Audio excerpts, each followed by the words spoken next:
আর চারজন মানুষ রবীন্দ্রনাথের হয়েছিল মৌলিবাজারের এসডিও ছিলেন, এসপি বাগাইওয়ালা, একজন রবীন্দ্রসঙ্গীতের সাধক জন্মেছিলেন। তার নাম আমরা এখানে জানি। তো রবীন্দ্রনাথ দুটি গবেষণামূলক বই লিখেছেন। এভাবে আমাদের অনেক গৌরব আছে রবীন্দ্রসঙ্গীতের। রবীন্দ্র সাহিত্য অক্সফোর্ডের ছাত্র ছিলেন। এইরকম নানা বিষয় আছে। আর বলতে গেলে বিড়ম্বনায় পড়তে হয়। তার একটি ঘটনা বলি। এই বইটি রবীন্দ্রনাথকে দেওয়া হলো, বললেন কৃত্রিমন সেনকে আমরা চিনি, অমর্ত্য সেন দাদু বললেন আচ্ছা তাহলে একটু শেষ করতে পারো।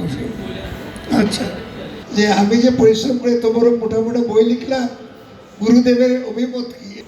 প্রভাত মুখোজ আপনার যে বই লিখেছেন, তো বই কবি রবীন্দ্রনাথের নয়, এই জন্য বলছি বিড়ম্বনা। রবীন্দ্রনাথের গানগুলি যখন রচিত হয়, এমনকি দেব ঘোষ চিন্তা করে দেখলেন যে বিষয়ভিত্তিক সাজানো দরকার।